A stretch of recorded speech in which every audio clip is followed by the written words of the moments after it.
네, 안녕하세요. 경자입니다. 다음 주에 청약하는 제닉스 조금 전에 수요 예측 결과를 발표했는데요. 워밍업으로 미리 말씀을 드렸으니까 오늘은 수요 예측 결과 중심으로 청약하기 전에 마지막으로 체크를 해보도록 하겠습니다. 제닉스는 다음 주 목요일과 금요일에 청약을 하고요. 추석 연휴가 끝나면 바로 청약하는 일정이고 환불 기간은 4일입니다. 그리고 워밍업에서도 말씀을 드렸지만 남아있던 9월 공모주가 전부 10월로 넘어갔거든요. 그래서 제닉스가 9월의 마지막으로 청약을 하는 종목이 됩니다. 그리고 상장하는 날이 9월 30일 월요일로 예정이 되어 있는데요. 9월의 마지막 날이고 또한 월요일이다 보니까 직장 생활 하시는 분들이 많이 바쁘신 날이 아닌가 생각이 되는데 여하튼 9월 마지막을 즐겁게 마무리할 수 있게 상장일에 좋은 시세가 나왔으면 좋겠습니다. 자, 수요 예측 결과를 보면 기관 경쟁률은 1052대 1이었고 2186개의 기관이 참여를 했더라고요.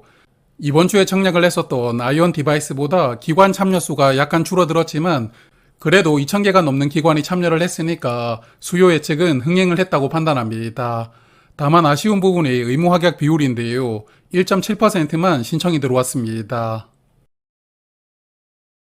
개인적으로 제닉스는 로봇 관련된 종목이기 때문에 의무 확약이 그래도 10% 가까이 신청이 들어올 수도 있을 것이라고 기대를 하고 있었거든요. 저의 기대보다 훨씬 낮은 비율로 신청이 들어왔는데 올해 상장을 했던 로봇 관련 공모주 중에서는 의무 확약 신청 비율은 가장 낮은 종목이 되었고요.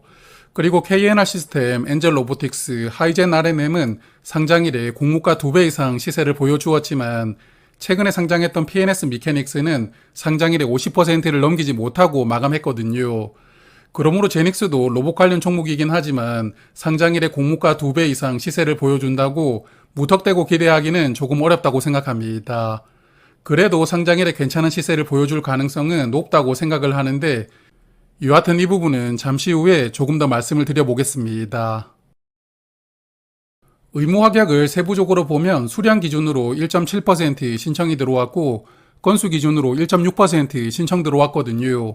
수량과 건수 차이가 적었다는 부분은 긍정적이라고 생각이 되는데 신청 자체가 워낙 저조했거든요. 그러다 보니까 최종 배정에서도 의무 확약이 크게 늘어나기가 조금 어려울 것 같습니다. 자, 그리고 공모가가 4만원으로 결정이 되었는데 상단 가격을 20% 정도 초과하지 않겠나 생각을 하고 있었거든요. 18%가 초과되었고요. 공모가 신청 결과를 보면 4만원 이상을 신청한 비율이 약 98% 정도였기 때문에 공모 가격이 무리하게 결정된 것은 아니라고 봅니다. 그래서 제닉스는 이번 IPO로 264억 원을 모집하게 되고 시가총액은 1749억 원으로 상장하게 됩니다. 그리고 워밍업 영상에서 유사 기업들과 밸류를 비교를 해보았었는데요.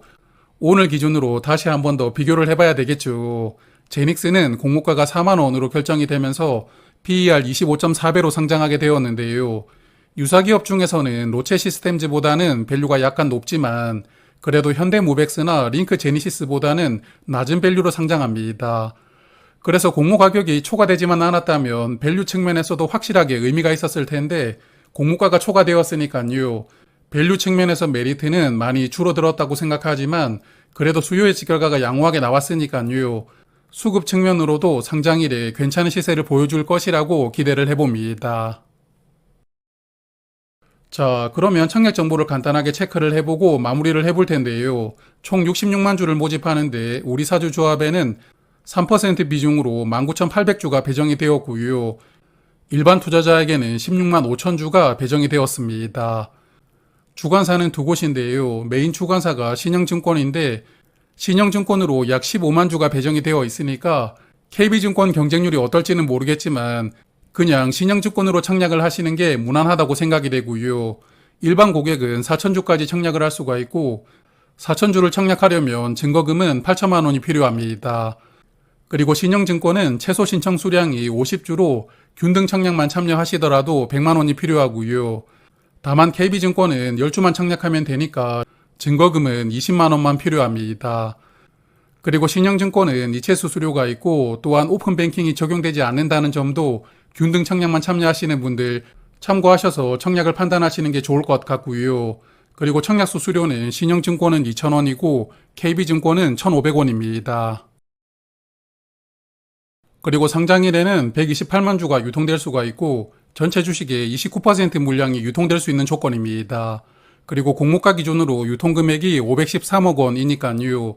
유통 물량이 많은 편도 아니고 적은 편도 아니고 그냥 보통 수준으로 상장한다고 생각합니다. 그리고 상장일에 매도할 수 있는 기존 주주가 65만 주를 보유하고 있으니까요. 전체 주식의 15% 정도 되는 물량을 기존 주주가 보유하고 있는 상황입니다. 기존 주주의 명단을 보면 전부 개인 주주로 구성이 되어 있는데요. 상장하기 전에 직원들에게 배정을 했던 물량도 있고 나머지 개인 주주 9명이 42만 주를 보유를 하고 있으니까요. 개인 주주 1인당 꽤 많은 물량을 보유하고 있거든요.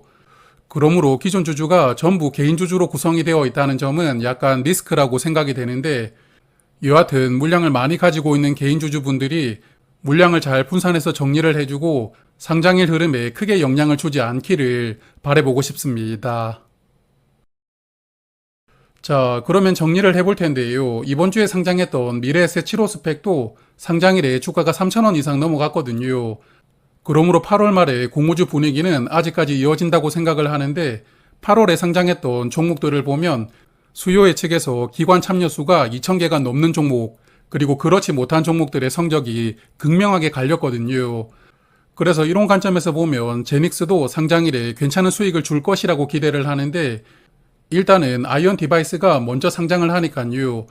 아이언 디바이스가 좋은 흐름을 보여주는 게 일단 중요할 것이라고 생각하고요. 여하튼 오늘 사업 내용을 말씀드리지는 않았지만 그래도 제닉스는 로봇 관련된 종목이고요. 또한 실적도 흑자를 보여주고 있기 때문에 상장일을 기다리는 수급이 그래도 많지 않을까 예상합니다. 그래서 저는 제닉스도 일단은 비례 청약을 해볼 생각인데요.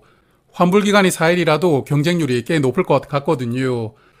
그러므로 경쟁률을 보면서 4,000주를 청약을 하던지 혹은 가성비 청약만 하던지 판단을 해봐야 될 것 같습니다. 자, 그러면 내일부터 추석 연휴가 시작이 되는데요. 저는 일요일 아침에 고향으로 내려갈 예정인데 구독자분들도 연휴 동안 즐겁고 또한 건강하게 잘 보내시고요. 저는 명절 지나고 다음 주 목요일 저녁에 제닉스 2일차 예상을 해볼 테니까요. 추석 연휴가 끝나고 다시 인사를 드리도록 하겠습니다. 고맙습니다.